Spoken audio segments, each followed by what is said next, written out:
کہتے ہیں جی کہاں کل جمعرات ہے، جمعرات کو درس نہیں ہوتا تاکہ حاجی بیچارے تکلیف نہ کریں، انشاءاللہ پھر جمعہ کو ہوگا۔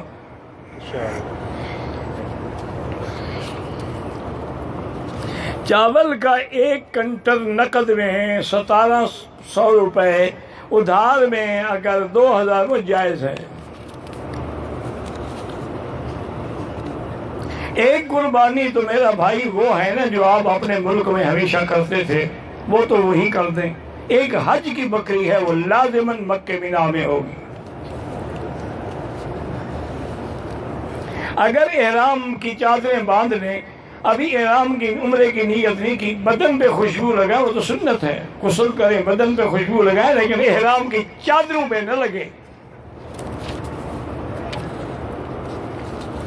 اگر حج پر جانے سے پہلے ہم احرام باندھ لیں، مثلاً 6 کو یا 7 کو یا 8 کو، نفلی طواف کر کے صفا مروہ دوڑ لیں، تو پھر طواف زیارت کے بعد صفا نہیں دوڑنی پڑے گی، لیکن کوئی ضرورت نہیں ہے۔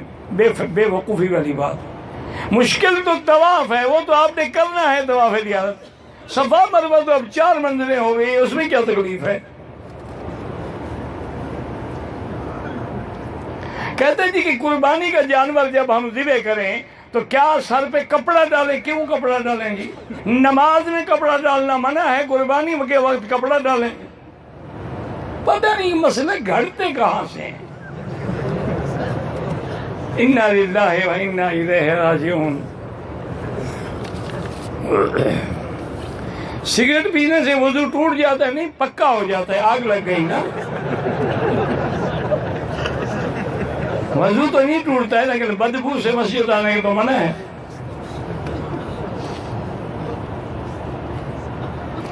مطاف میں نماز کا زیادہ ثواب ہے باقی مسجد الحرام سے۔ 2 طواف اکٹھے کر لیں، بعد میں 2 رکعت پڑھ لیں، وہ بھی جائز ہے۔ ہمارے ایک دوست ہیں، انہوں نے کئی بار حج کیا ہے، لیکن وہ یہ کہتے ہیں کہ اس دفعہ چونکہ ہمارے پیر بھی آئے ہوئے ہیں لہذا حج قبول ہوگا۔ اللہ کرے سب کا قبول ہو، لیکن پیر کو خود اپنے حج کا بھی پتہ ہے کہ قبول ہے کہ نہیں ہے۔ اور اگر وہ حج میں آ کر بھی پیر صاحب حرم کی نماز سے محروم ہے تو پھر حج کیسے قبول ہوگا؟ جن ائمہ کے پیچھے تم حرم میں نماز نہیں پڑھتے، وہی امام تو حج پڑھائیں گے، وہی الفاظ کا خطبہ پڑھائیں گے، پر تمہارا حج کیسے ہو جائے گا؟ اصل ان کا بھی قصور نہیں ہے۔ اللہ کا فرمان ہے نا کہ مشرک جو ہے اس کو مسجد الحرام میں نہیں آنا چاہیے۔ تو جن کے دل میں تھوڑا سا بھی شرک ہوتا ہے نا، اللہ مکے میں آ بھی جائیں، جماعت میں نہیں آنے دیتے۔ لیکن دعا کرو اللہ ان کو ہدایت دے، اللہ ان کو بھی صحیح عقیدہ نصیب کرے۔ ایسے لوگ جن کے لاکھوں مرید ہیں، اگر وہ گمراہ ہو جائیں تو لاکھوں گمراہ ہو جاتے ہیں، اگر وہ ٹھیک ہو جائیں تو لاکھوں ٹھیک ہو جاتے ہیں۔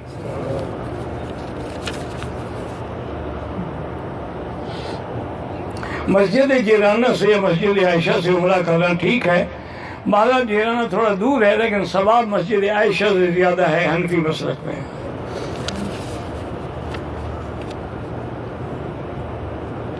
قصر نماز ہمیشہ فرض میں ہوتی ہے، سنتوں میں کوئی قصر نہیں، سنتیں تو معاف ہیں، اگر پڑھو گے تو پوری پڑھو گے۔ میں 2015 سعودی عرب عمرے کے لیے آیا تھا، عمرہ کرنے کا حل کیا، دکان والے نے سر پہ شمپو لگا کے حل کیا، بہرحال 5-10 ریال خیرات کر دو، جو غلطی ہو گئی اللہ معاف کرے۔ مکہ مکرمہ میں زیارات کرنا جائز ہے، بالکل جائز ہے۔ وہ تو باہر سے سفر نہیں کر سکتے 3 مسجدوں کے علاوہ، یہ تو یہاں رہتے ہوئے زیارت کرو گے تو یہ سفر تو نہیں ہے نا، وہ تو شد الرحال منع ہے۔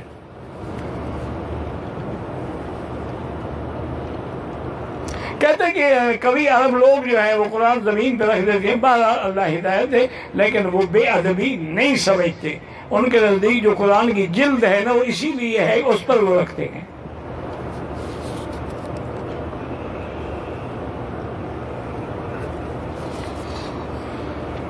اگر طواف زیارت سائی جو ہے الیکٹرک کرسی پہ بغیر عذر کرے بھی ناجائز ہے. جب چلنے کی طاقت ہے تو پھر کیا مطلب؟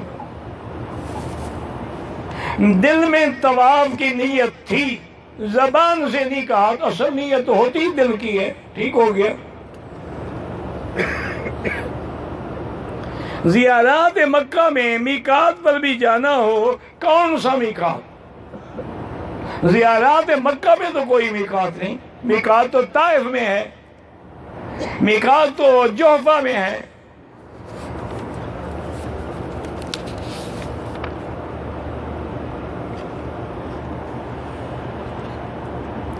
ہم تمتع حج کر رہے ہیں، اگر ہم اب جائے مسجد عائشہ کسی اور میقات پہ چلے جائیں تو کوئی دم نہیں. بھئی وہ میقات نہیں ہے، خدا کا خوف کرو. نہ جیرانہ میقات ہے، نہ مسجد عائشہ میقات ہے، وہ تو ہل ہے.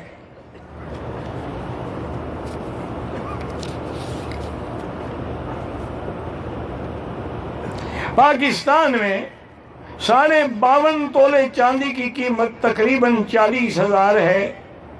ایک ملازم کی تنخواہ 40-41 ہزار ہو، گھر کا کرایہ، کچن کا خرچہ. میرا بھائی اس بات کو سمجھو، تمام خرچ نکالنے کے بعد اگر اتنا ہے تو زکوٰۃ ہوگی. اگر خرچ ہو گیا تو ہو جائے. 2 لاکھ تنخواہ ہے، خرچ ہی 2 لاکھ ہے، کوئی زکوٰۃ نہیں.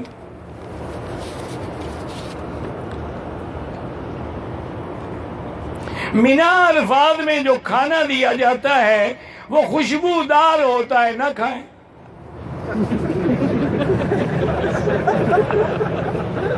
لیکن حاجی اور کھانا چھوڑ دے، وہ ایسی خوشبو نہیں ہوتی کہ دم پڑے.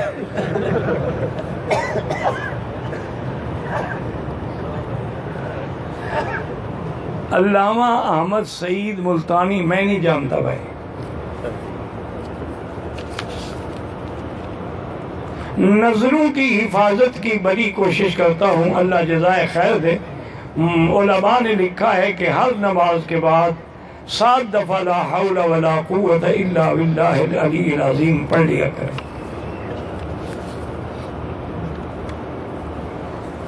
مجھے اسقاط حمل کی شکایت ہے، میری بیٹی اسی نیت سے زمزم پیو، اور قرآن کی آیت ہے ان اللہ یمسک السماوات والارض ان تزولا. یہ آیت قرآن پاک میں دیکھ کے یہ پوری آیت جو ہے نا روزانہ ہر نماز کے بعد پڑھ کے دعا کیا کرو. کہتے ہیں کہ چھپ کر دوسری شادی کر سکتا ہوں، جو ایسا بزدل ہو اس کو شادی کرنے کی کیا ضرورت ہے؟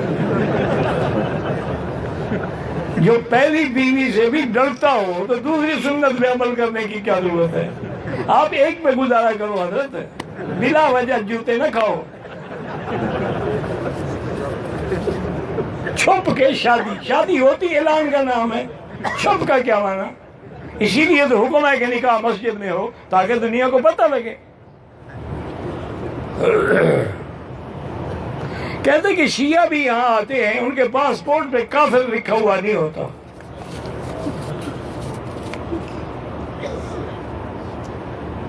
حج کی قربانی کے پیسے بینک میں دے دیے، جب دے دیے تو مسئلے پوچھنے کی کیا ضرورت ہے؟ حنفی مسلک میں تو ترتیب واجب ہے.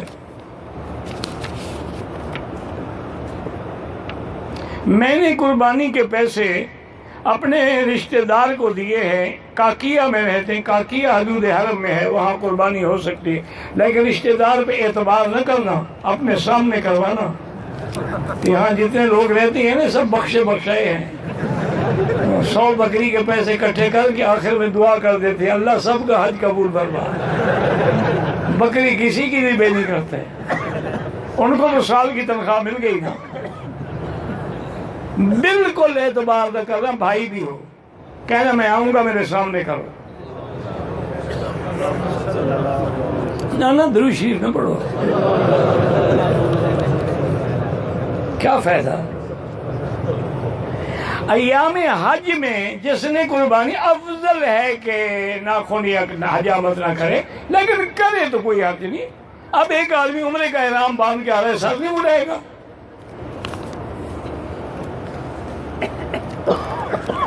ایک آدمی نے نشے کی حالت میں اپنی بیوی کو طلاق دی ہے، طلاق ہو گئی جناب، نشے میں لفظ طلاق کیسے یاد رہا اس کو؟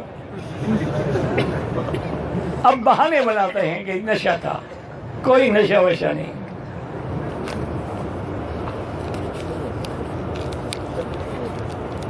شوہر بیوی کی میت کو غسل دے سکتا ہے اگر عورتیں ہیں تو نہ دے، اگر کوئی بھی عورت نہ ہو تو پھر شوہر ہی دے گا، اور کون دے گا؟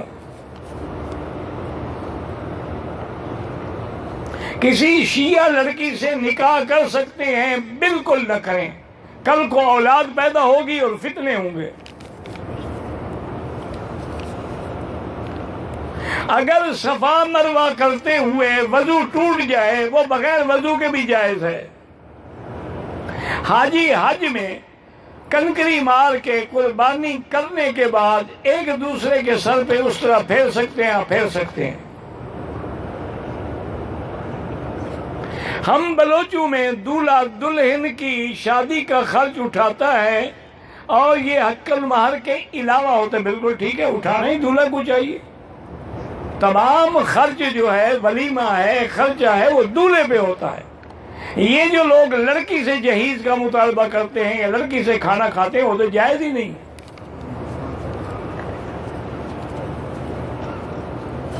دوسری شادی کے لیے پہلی بیوی سے اجازت لینا ضروری ہے، شریعت میں تو ضرورت نہیں ہے۔ ویسے بھی پہلی بیوی کو پاگل ہو گئی ہے کہ اجازت دے گی؟ اللہ کے بندے 80 سال کی بھی ہو جائے اجازت نہیں دے گی۔ حضرت علی کو مولا علی کہہ سکتے ہیں، وہ تو خود بھی اپنے آپ کو مولا نہیں کہتے تھے، تم کیوں کہتے ہو؟ اور پھر لفظ مولا ولایت سے بھی ہے، ولایت سے بھی ہے، پتہ ہے تم کس معنی میں کہتے ہو؟ کیونکہ آج کا شیعہ کہتے ہیں، اس لیے نہیں کہنا چاہیے۔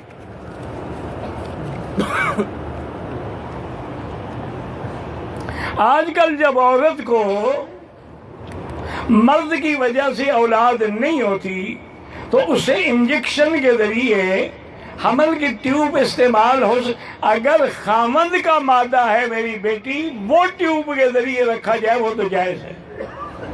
اگر خامند کے مادے میں جراثیم ہی نہیں ہے